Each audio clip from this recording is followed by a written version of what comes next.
Let's be real for a second. If you've ever felt totally overwhelmed by money, almost like you're playing a game but nobody ever gave you the rule book, then you are in exactly the right place.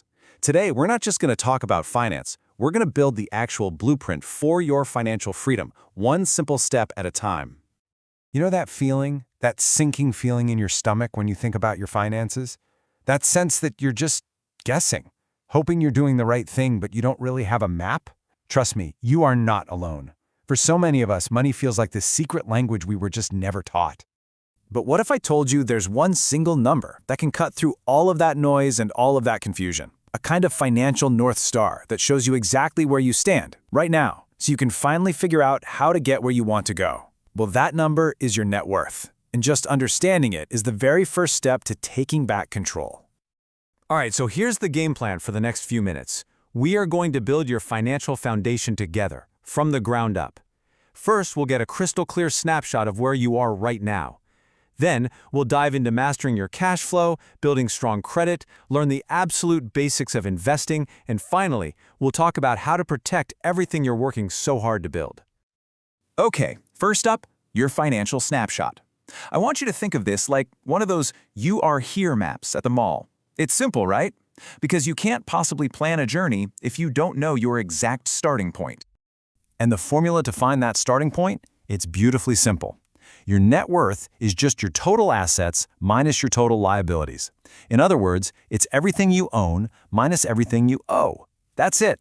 This one number gives you the clearest, most honest measure of your financial health at this very moment. So let's make this real. What are assets and liabilities? Well, assets are the things you own that have value. We're talking cash in the bank, any investments, what your car or your home is worth, your retirement accounts, all that good stuff. And liabilities? Well, that's just a fancy word for your debts.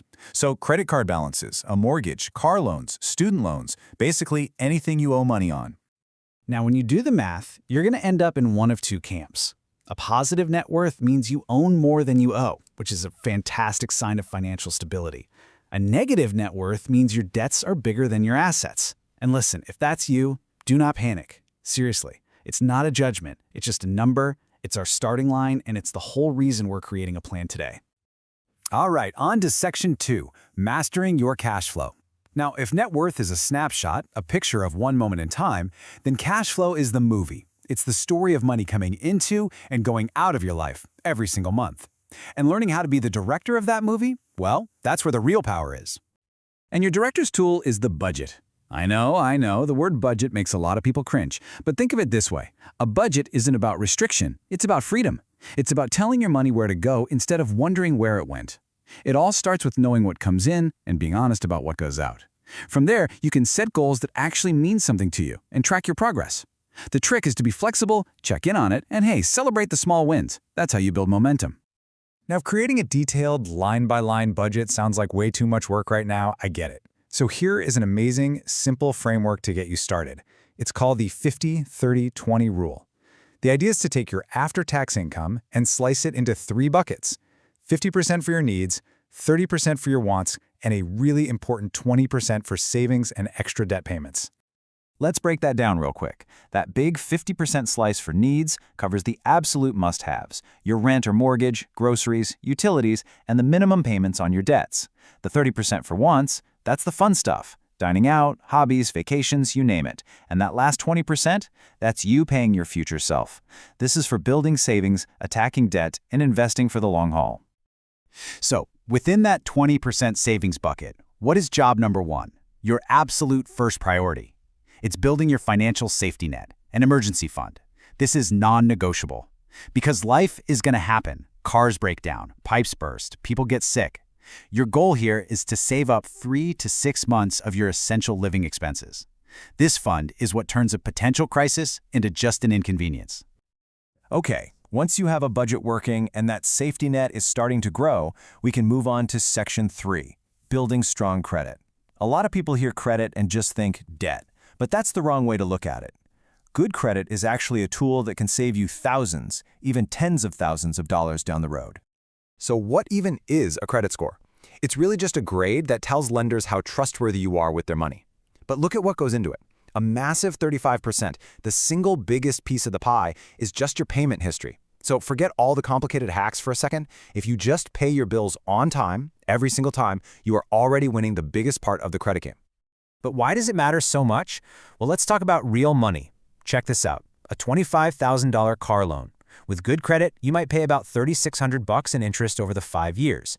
With poor credit, that exact same car could cost you over $10,000 in interest. That's a difference of over $7,000. Money that could have been in your pocket. That is the real-world cost of a low credit score.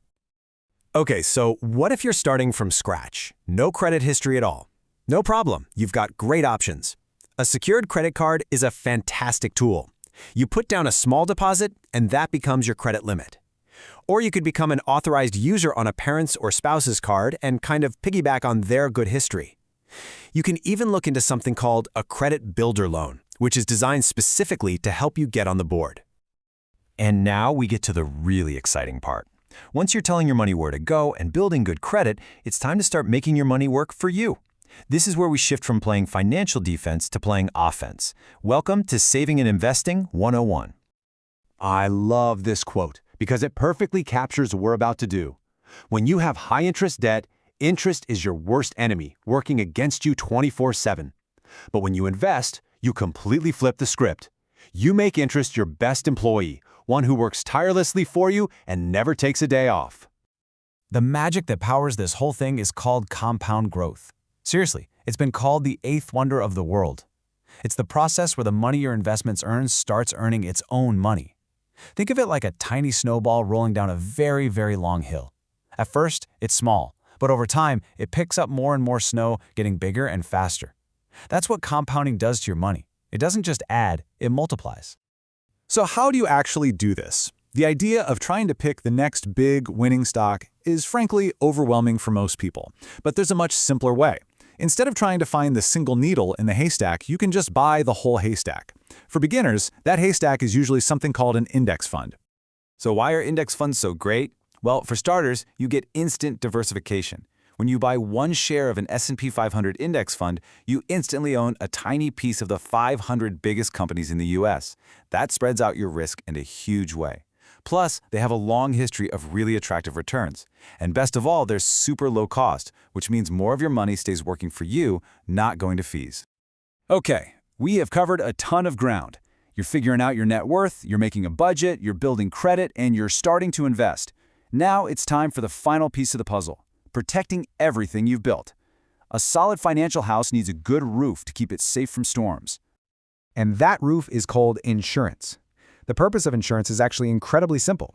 It's you paying a small, predictable amount of money, your premium, so that you don't get hit with a huge, unpredictable, and potentially bankrupting bill later. You're basically transferring the risk of a financial catastrophe from yourself to an insurance company. For most of us, there are 5 key types of insurance that form a solid foundation.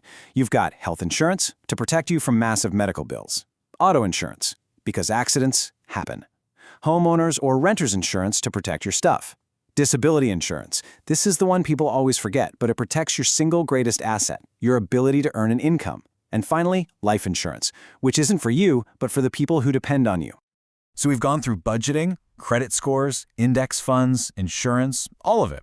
But it's so important to remember that none of these things are the goal itself. They are all just tools. They are the tools in your financial toolbox, and they are all designed to build and grow one specific thing: your net worth. See, we're right back where we started.